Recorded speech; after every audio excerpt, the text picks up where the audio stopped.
మన భారతదేశం పాకిస్తాన్తో కలిపి సంయుక్త దేశంగా ఈస్ట్ ఇండియా కంపెనీ వారి పాలనలో ఉన్న కాలం అది.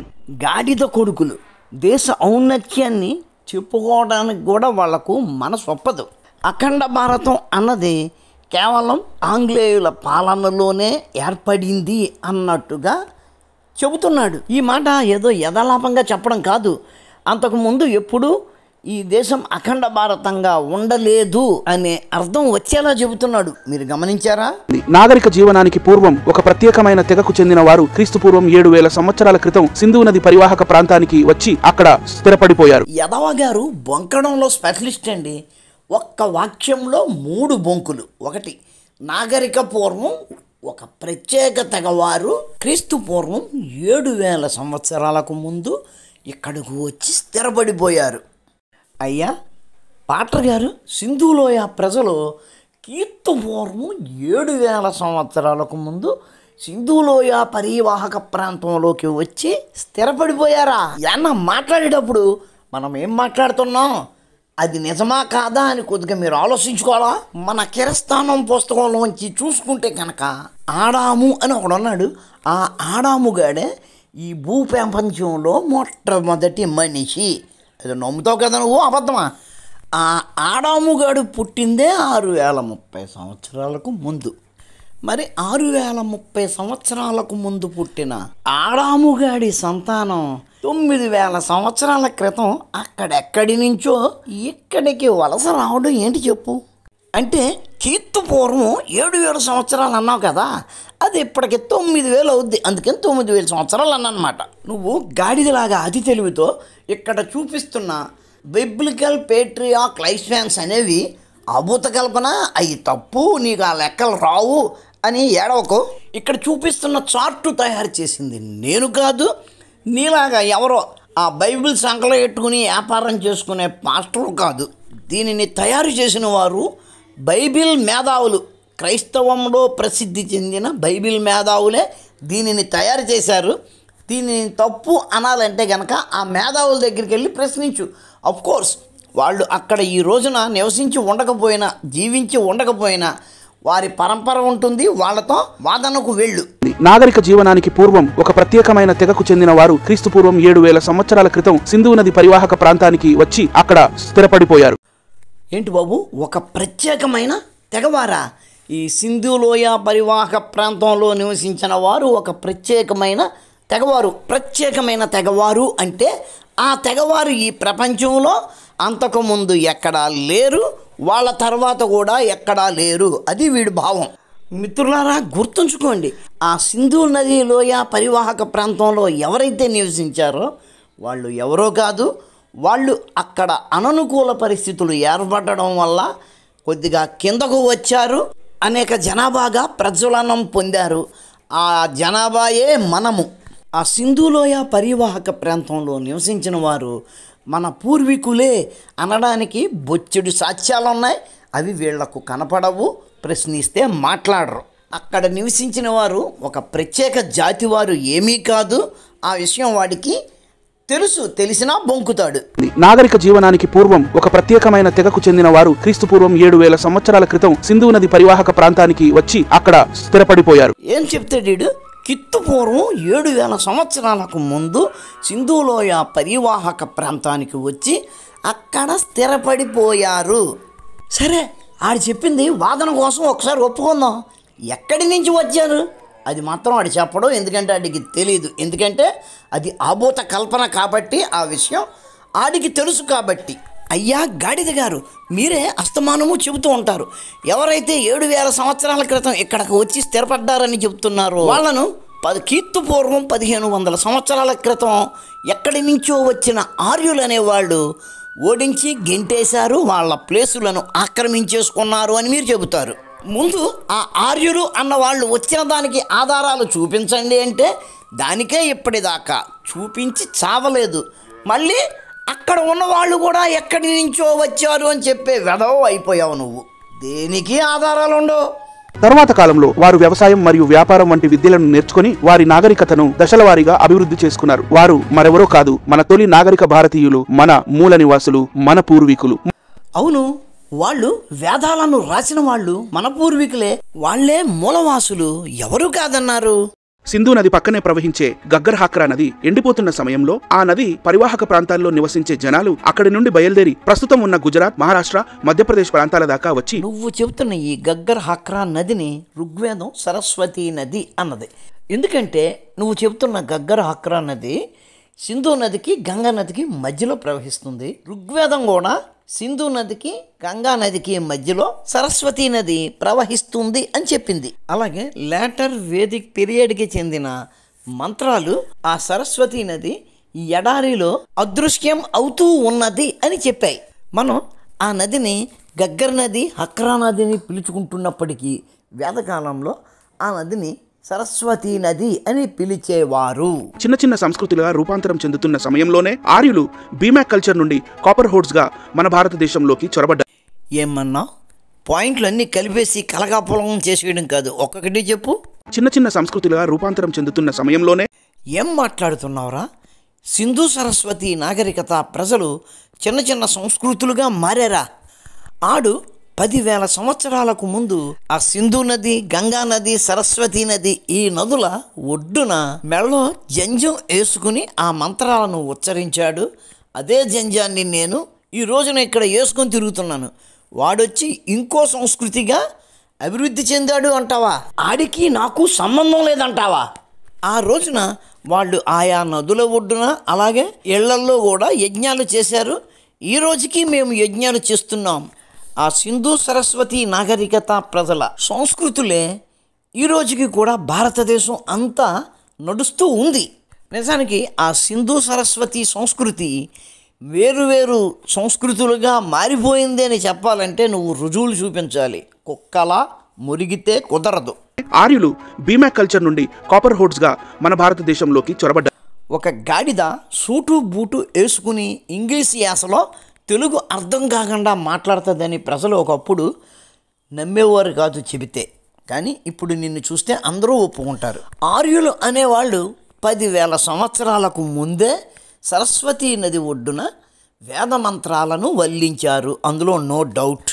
ఆ విషయంలో మీ తాత వచ్చినా సరే కుక్క తోక మీద ఏక కూడా పీకలేడు. 10,000 సంవత్సరాలకు ముందే వాళ్ళు అక్కడ ఉన్నారు అని ఆధారాలు ఉంటే సింధులోయ ప్రజలు 9,000 సంవత్సరాల కింద వచ్చారు అంటావు. ఆ తర్వాత మళ్ళీ ఎప్పుడో తీరిగ్గా ఆర్యులు వచ్చారంటావు. అసలు ఆర్యులే కాదు, వేరే జాతి వాళ్ళు ఎవరైనా వచ్చారు అని నువ్వు ఆధారాలే ఇప్పటిదాకా చూపించలేకపోయావు. నీ బాధ ఏంటి అంటే యేసు పుట్టినట్టుగా, యేసు బతికినట్టుగా ఆధారాలు చూపించమంటే తలగోక్కుంటున్నావు. అందుకోసం ఇటువంటి కథలు బొంకుతున్నావు, అంతేనా?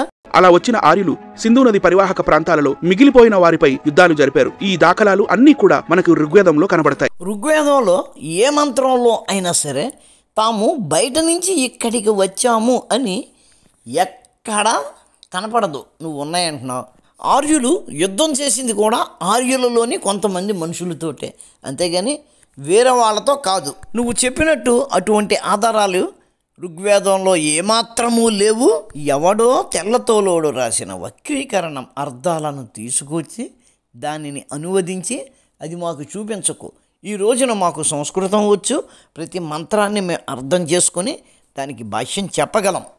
ఈ ఆర్యులు మన దేశానికి ఇలా ఎన్నోసార్లు దాడులు చేస్తూ వలస.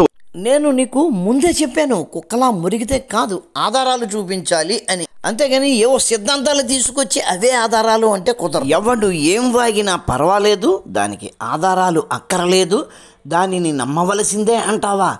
గొడవే లేదు. నువ్వు దేవుడి బిడ్డ అంటున్న యేసుక్రీస్తు దేవుడికి పుట్టినవాడు కాదు, పాంతర్ అనే రోమన్ సైనికుడికి పుట్టినవాడు అని నేను అంటాను. దానికి ఆధారాలు అక్కర్లా, నువ్వు ఒప్పుకోవాలి, ఓకేనా?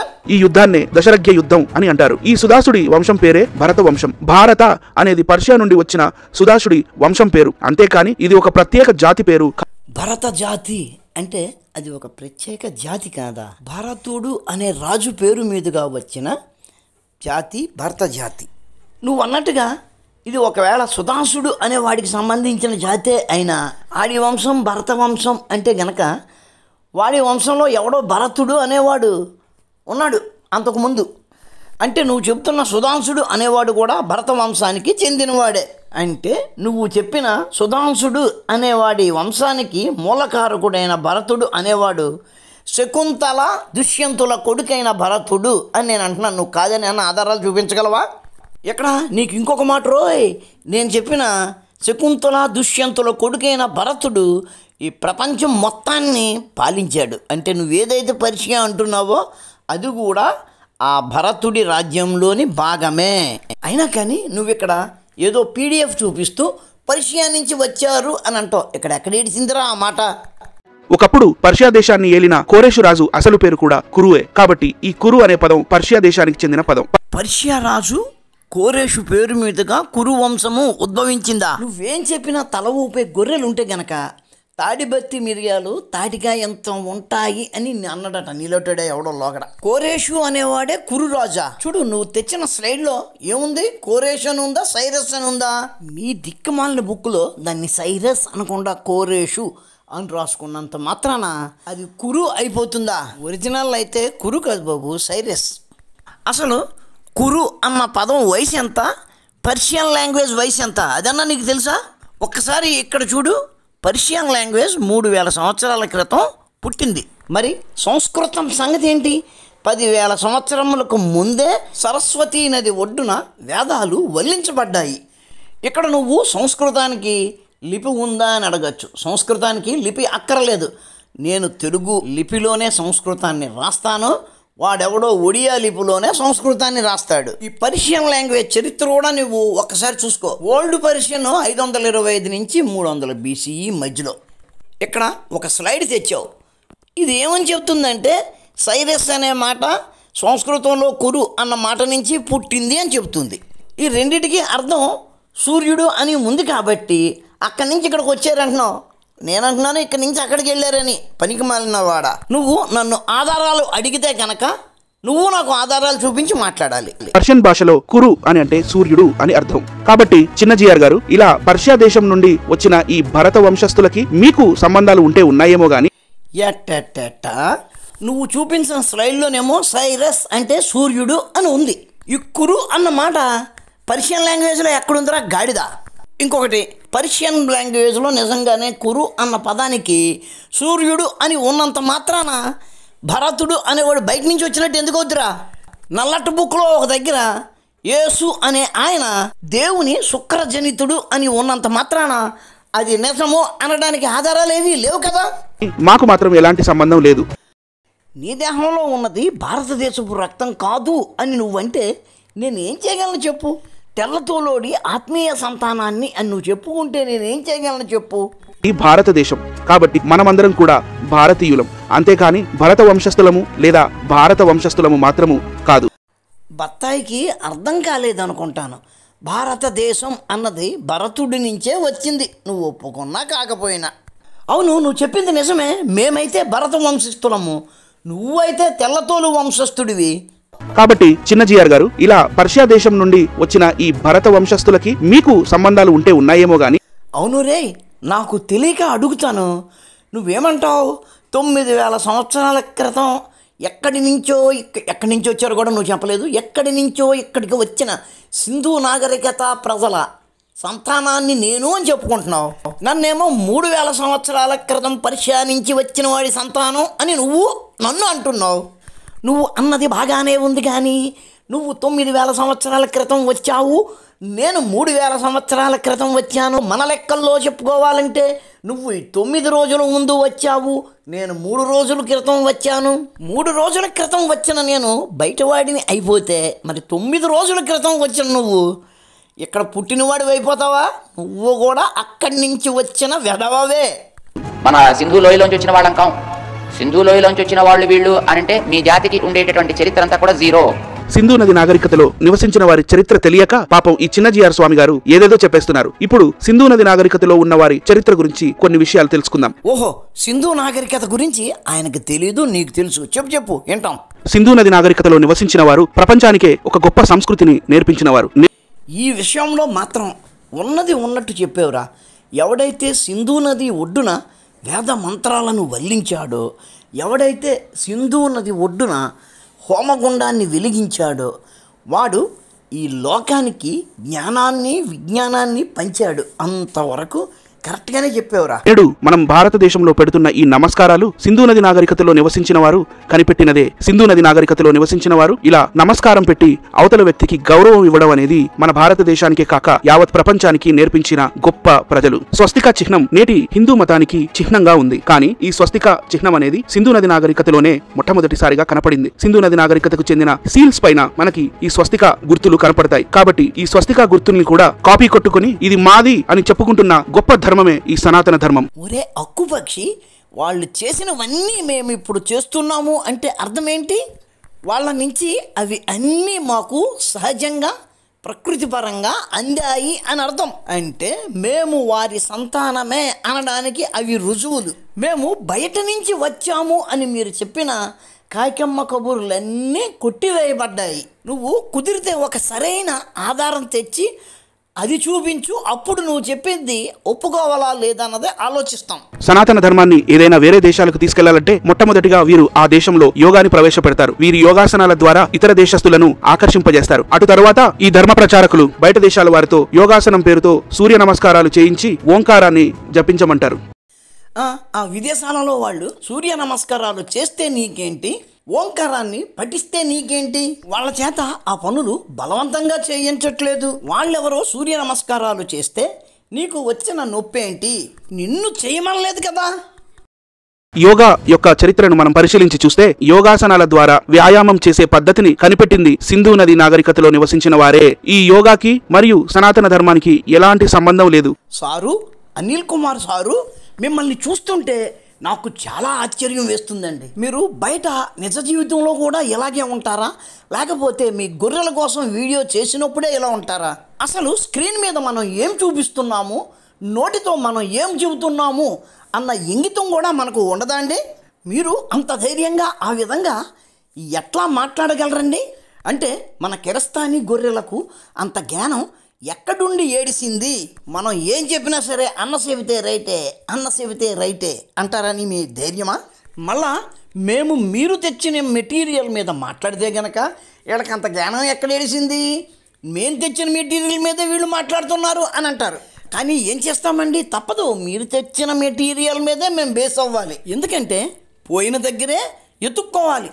మీరు అబద్ధం చెప్పిన దగ్గరే అది అబద్ధము అని చెప్పాలి. ఇంతకీ ఇప్పుడు మీరు ఏమన్నారు? ఈ యోగాకి మరియు సనాతన ధర్మానికి ఎలాంటి సంబంధం లేదు. సరే, ఓకే అండి, ఒప్పుకుంటాం. పెద్దోళ్ళు మీరు చెప్పిన తర్వాత ఒప్పుకోక తప్పదు. కానీ ఒక్కసారి మీరు తెచ్చిన ఈ స్లైడ్ చూడండి. ఆ కిందన 2 వరుసలు ఉన్నాయి.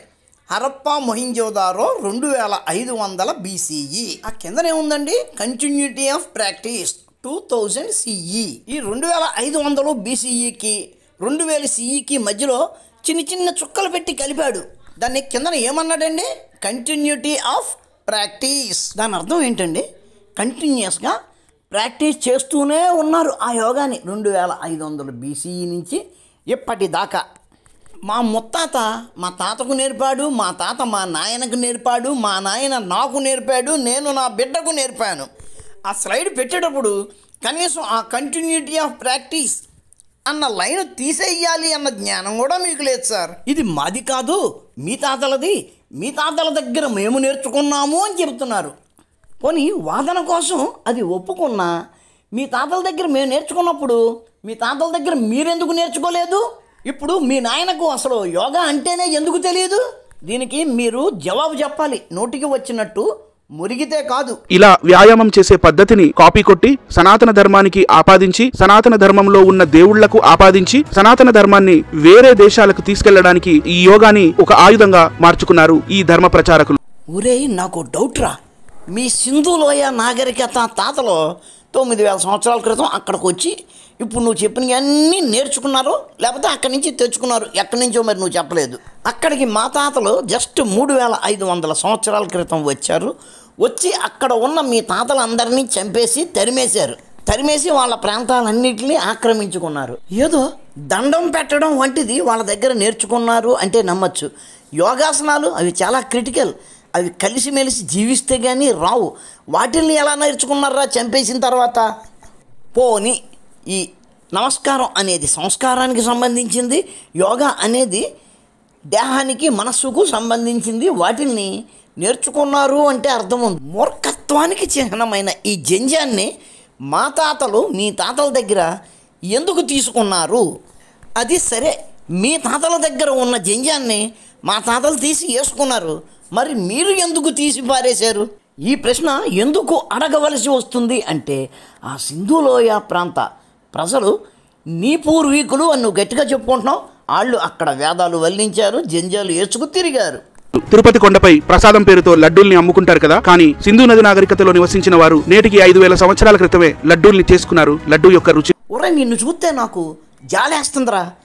మా పూర్వీకులు కాబట్టి వాళ్ళు తయారు చేసుకున్న లడ్డూని మేము నేర్చుకున్నాం, మేము అమ్ముకుంటున్నాం, తింటున్నాం. నువ్వేదో ఆత్మీయ తల్లిదండ్రులు, అక్రమ తల్లిదండ్రులు అంటావు కదా, వాళ్లకు ఆ జ్ఞానం ఉంటే నీ నల్లట్ట బుక్కులో ఎక్కడన్నా ఒక లడ్డూని తినడాన్ని చూపించు. చూశారు. మా చరిత్రను హైజాక్ చేసుకుని మమ్మల్ని చరిత్రహీనులంటే ఎలా చిన్నజీఆర్ గారు? ఏడిసినట్టుంది. చిన్నజీయర స్వామి వారితో మాట్లాడేంత స్థాయి మంద కాదు. మీ చరిత్రను మేము హైజాక్ చేసుకున్నామా? నీదేం చరిత్ర? అన్నా చెల్లెళ్ళు వివాహం చేసుకునే చరిత్ర, ఒక ముసలి తండ్రి 2 కూతుళ్లకు పిల్లలను కనే చరిత్ర. అవి మీ చరిత్రలు, అవి మా దగ్గర లేవు. ఇప్పటికింకా నువ్వు మేము బయట నుంచి వచ్చిన వారము అని ఒక రుజువు చూపించలేదు. నువ్వు ఆ రుజువు చూపించేదాకా మేము మా తాతలు ఆ సింధు నది ఒడ్డున, గంగా నది ఒడ్డున, సరస్వతీ నది ఒడ్డున వేదమంత్రాలు వల్లించాము, యజ్ఞయాగాలు చేశాము అని నువ్వు ఒప్పుకొని తీరవలసిందే. మా తాతలు ఎవ్వడూ కూడా మీ తాతలాగా తన భార్యను చెల్లి అని చెప్పి రాజుగారికి అప్పగించి ఆయన దగ్గర బహుమతులు పొందలేదు. మీ తాతకు మా తాతకు చాలా తేడా ఉంది, గమనించు. మిత్రులారా, అసలు ఈ పాస్టర్ గారి బాధ ఏంటంటే, చిన్నజీయర్ స్వామి వారు ఒక మాట అన్నారు, దానికి ఈయన అవేవో కొట్టుకుని గిలగిల్లాడిపోతున్నాడు. అసలు చిన్నజీయర్ స్వామి వారు ఏమన్నారు, ఆయన అన్న మాటలు ఎందుకు ఇతడి ఆసనంలోని పిలకలను బ్లేడుతో కోసినట్టుగా ఫీల్ అవుతున్నాడు? అది తెలియాలి అంటే ముందు శ్రీ స్వామివారు ఏమన్నారో ఒకసారి మనం కూడా విందాం. నిన్న వచ్చి ఎవడో పేరు పెట్టండి, వీడు బలానా లోయలోంచి వచ్చారు అందుకోసం వీళ్ళకి హిందూ అని పేరు. నో, మీరు ఆ సింధు లోయలోంచి వచ్చారా? మీరు సింధు నది పక్క నుంచి వచ్చారా? మీరు అక్కడ పుడితే మీకు కూడా అదే పేరేమో, కానీ మీరు అక్కడ పుట్టలేదే. గోదావరి తీరంలో పుట్టారు, కృష్ణా తీరంలో పుట్టారు, తుంగభద్ర తీరంలో పుట్టారు. మన సింధు లోయలోంచి వచ్చిన వాళ్ళం కాం. సింధు లోయలోంచి వచ్చిన వాళ్ళు వీళ్ళు అనంటే మీ జాతికి ఉండేటటువంటి చరిత్ర అంతా కూడా జీరో. మీ జాతి చరిత్ర ఒక ఏజ్ దాకా వెళ్ళి అక్కడ ఆగిపోయింది అని అర్థం. ఓ 4000 సంవత్సరాలకో 5000 సంవత్సరాలకో వెళ్ళి ఆ వెనకాతల మీ జాతి లేదు, ఆ వెనకాతల మీరంతా కోతులు, ఆ కోతుల్లోంచి మీరు పుట్టారు అని అర్థం. అప్పుడు మీరు చెప్పుకునేటటువంటి రామాయణం మా కథ, భారతం మా కథ, భాగవతం మా కథ, వేదాలు మా కథ. రామాయణానికి త్రేతాయుగం, భారతానికి ద్వాపర యుగం, వేదాలు అంతకుముందు ఎప్పుడో కృతయుగానికంటే ముందువి అని అంటే ఇదంతా కట్టు కదా, పచ్చి అబద్ధం. అంతేకాదు ఇదంతా అన్సైంటిఫిక్ అంటారు మీరు. ఆ సింధు హిందూ ఇది పేరు పెట్టుకుంటే ఇప్పుడు ఆ పేరు ఎందుకు వచ్చింది? ఎవడో పెట్టాడు ఒకడు. విగ్రహారాధన అంటే పడనివాడు, విగ్రహారాధకులను చూస్తే అసహ్యం వేసినవాడు, విగ్రహారాధకులంటే ఉత్త కాఫిర్స్ అని అనుకున్నవాడు పెట్టిన పేరండి. హిందూ అనే పదానికి అర్థం కాఫిర్ అని అర్థం. కాఫిర్ అంటే దౌర్భాగ్యుడు అని అర్థం. మీరంతా అదే జాతి వాళ్ళు కాబట్టి అది సంగతి అండి. గత 180 సంవత్సరాలుగా ఆ తెల్లతోలోడు ఆడి వెళ్ళిన తరువాత వాడి అక్రమ సంతానమో మానసిక సంతానమో కానీ వాళ్ళు ఆర్యులు అనేవాళ్ళు ఎక్కడి వాళ్ళు కాదు, వాళ్ళు ఎక్కడి నుంచో వచ్చారు అని ఓ కల్పిత కథను సృష్టించి ప్రచారంలో పెట్టారు. తద్వారా ఇక్కడ మనుషులలో మనము ఎక్కడి నుంచో ఎక్కడికి వచ్చిన వాళ్ళము అన్న భావనను కలుగజేశారు. చాలదు అన్నట్లు కొంతమంది ఎక్కడి వారు వారిని బయట నుంచి వచ్చిన ఆర్యులు దోచుకున్నారు అంటూ ఇక్కడి మనుషులలో విషాన్ని నాటారు, వైషమ్యాలను పెంచారు. ఆడు చదివే నల్లట్ట బుక్కు ప్రకారము ఈ సృష్టి జరిగి కేవలం 6000 సంవత్సరాలే అయ్యింది. అలాగే మనిషి మనుగడ కూడా కేవలం 6000 సంవత్సరాల నుంచి మాత్రమే. కానీ మన వాంగ్మయం లక్షల సంవత్సరాల గురించి చెబుతుంది. మొట్టమొదటగా చూసుకుంటే కాలపరిమితి. వీళ్ళు చూపిస్తున్న 6000 సంవత్సరాల లోపు ప్రపంచ సృష్టి కొన్ని వేదమంత్రాల వల్ల తప్పు అని రుజువైపోతుంది. ఎందుకంటే కొన్ని వేదమంత్రాలలో తాము సరస్వతీ నది అత్యంత వేగంగా ప్రభావవంతంగా ప్రవహిస్తున్న సమయంలో ఆ వేద మంత్రాలను అక్కడ వల్లించాము అని చెబుతున్నాయి. సుమారు 6000 సంవత్సరాలకు ముందు భూ పొరలలో జరిగిన మార్పుల వల్ల అక్కడ సరస్వతీ నది ప్రవాహ దిశలో మార్పులు కలిగి అది ఎండిపోయింది. 6000 సంవత్సరాలకు ముందే సరస్వతి నది ఎండిపోవడం వలన ఆ నది వరదలను ఆర్యులు ఎదుర్కొన్నారు అని ఆ మంత్రంలో ఉంది. అంటే గనక అది 6000 సంవత్సరాలకు ముందే వల్లించబడిన మంత్రం అని అర్థమవుతుంది. ఈ లోపైతే అటువంటి మంత్రం వల్లించే అవకాశమే లేదు కదా, ఎందుకంటే అప్పటికే ఆ నది లేదు కాబట్టి. కానీ ఆ మంత్రాలు ఆ నది ఎండిపోవడానికి ముందు ఏ సమయంలో వల్లించబడ్డాయి? సంవత్సరం ముందా, 100 సంవత్సరాల ముందా, 1000 సంవత్సరాల ముందా, 10,000 సంవత్సరాల ముందా? అది ఎవరూ నిర్ధారించలేరు, చెప్పలేరు. పాపం వాళ్ళు ఏదో కల్పిత కథ సృష్టించేశారు. 2000 సంవత్సరాలకు ముందో 3000 సంవత్సరాలకు ముందో ఆర్యులు అనేవాళ్ళు బయట నుంచి ఇక్కడికి వలస వచ్చారు అని. వాళ్ళ దరిద్రానికి ఆ సరస్వతీ నది ఎండిపోయింది 6000 సంవత్సరాలకు ముందు. కాబట్టి ఆ మంత్రాలు అంతకు ముందే వల్లించబడినవి అని చెప్పడానికి అది ఆధారంగా ఉంది. ఒకవేళ ఆ నది ఎండిపోకుండా మిగిలిన నదులలాగే ఉండి ఉంటే అబ్బే మొన్నే 150 సంవత్సరాల క్రితం అది వల్లించారండి అక్కడ అని వీళ్ళు చెప్పేవారు. స్వామివారు చెప్పిన ఈ మాటలు ఈ మూషిగానికి ఎక్కడో ముళ్ళు గుచ్చుకున్నట్టుగా అనిపించింది. ఎందుకంటే వాడు నిత్యము పలికే అబద్ధాలను ఆయన ఒక్క మాటలో ఏకముక్కలా తీసి పారేశారు కాబట్టి. అందుకని ఏవేవో రకరకాల కల్పిత కబుర్లు చెబుతున్నాడు. ఆ వీడియో చాలా పెద్దగా ఉంది. అందులో కొన్ని మాటలను మాత్రమే మనం పరిశీలించి వారిని కొన్ని ప్రశ్నలు వేసాం. వారు చెబుతారేమో చూద్దాం. పాపం ఈ పాటరు గారు ఆకాశం లాంటి స్వామివారి మీద ఉమ్ము వేయడానికి ప్రయత్నించారు. కానీ అది ఎక్కడ పడుతుందండి? మనం సింధు లోయలోనే పుట్టామా? గంగా నది పరివాహక ప్రాంతంలో పుట్టలేదా? సరస్వతీ నది పరివాహక ప్రాంతంలో పుట్టలేదా? మనం కృష్ణా గోదావరి నదుల పరివాహక ప్రాంతాలలో పుట్టలేదు అనడానికి వీడి దగ్గర ఏమైనా ఆధారాలు ఉన్నాయా? మనం ఈ కృష్ణా గోదావరి నదుల పరివాహక ప్రాంతంలోనే పుట్టాము అనడం అన్నది అబద్ధం అయితే గనక అతను అన్నమాట నిజము అని అతను ఆధారాలు చూపించుకోవాలి. ఎందుకంటే నింద వేసిన వాడే ఆధారాలు చూపించాలి. ఈయన మన పుట్టుకను ప్రశ్నిస్తున్నాడు. నేను ఇతని పుట్టుక గురించి ప్రశ్నిస్తున్నాను. మా తాత గోదావరి నది ఒడ్డున మెడలో జందు వేసుకుని ఈ సంస్కృత మంత్రాలను పఠించేవాడు. అది నేను నమ్ముతున్నాను. మరి వీడేమని నమ్ముతున్నాడు? వీడి తాత వీడి మామ్మను తీసుకుని ఒక రాజ్యంలోకి వెళ్ళి, వీడి మామ్మ చాలా అందగత్తె కాబట్టి ఆమెను కామించి రాజుగారు ఆమె కోసం తనను చంపేస్తారని భయపడి ఆమె తన సోదరి అని చెప్పి ఆమెను ఆ రాజుగారి జనానాకు అప్పగించాడు. అట్లా ఈడి మామ్మను ఈడి తాత ఆ రాజుగారికి అప్పగించి ఆయన దగ్గర బహుమతులు కూడా తీసుకున్నాడు. ఆ తరువాత రాజుగారికి విషయం తెలిసి వీడిని పిలిచి, ఏమయ్యా నీ పెళ్ళాన్ని చెల్లి అని చెప్పి నాకు అప్పగించావు, అది తప్పు కదా అని అడిగితే, అబ్బెబ్బే ఆమె నా భార్య కానీ ఆమె నాకు చెల్లి కూడా అవుతుంది, మా ఇద్దరికి తండ్రి ఒకటే కానీ తల్లులు వేరు అని చెబుతాడు. అఫ్కోర్స్ చెల్లిని పెళ్లి చేసుకునే దరిద్రం వాళ్ళ మతంలో ఉంటే ఉండొచ్చు, అది వేరే సంగతి. వీడి తాత తన భార్యను రాజుగారికి అప్పగించి ఆయన దగ్గర బహుమతులు పొందాడు. అది వాడు నమ్ముతాడు. సరే, వాడి నమ్మకం వాడిది. అనేలా ఏకేడబ్ల్యూసి అనేలా నీది చిన్నజీయర్ స్వామి వారి గురించి మాట్లాడే స్థాయి కాదు, అది గమనించు. ఏ దేవాలయంలోకి నువ్వు వెళ్ళాలన్నా సరే 3-4 ద్వారాలు దాటుకుని వెళ్ళాలి. అలాగే చిన్నజీయర్ స్వామి వారి గురించి ఆయనతో మాట్లాడాలి అంటే గనక నీకు ముందు నువ్వు దాటవలసిన ద్వారాలు చాలా ఉన్నాయి. అది కిరణ్ గారు అవ్వచ్చు, లలిత్ గారు అవ్వచ్చు, లేదా డాక్టర్ గారు అవ్వచ్చు. నువ్వు ముందు వాళ్ళతో మాట్లాడి అప్పుడు ఆయన గురించి మాట్లాడమ్మా. పాస్టర్ గారు, మీరు ఎలాగా ఆకాశం మీద ఉమ్ము వేయడానికి అస్తమానము ట్రై చేయకండి. మిత్రులారా, వీడియో నచ్చితే లైక్ చేయండి, షేర్ చేయండి, మీ కామెంట్ పెట్టండి. మన ఛానల్ని ఇంకా సబ్స్క్రైబ్ చేసి ఉండకపోతే వెంటనే సబ్స్క్రైబ్ చేయండి. ఉంటాను. నమస్కారం. మతోన్మాదంపై రామబాణం.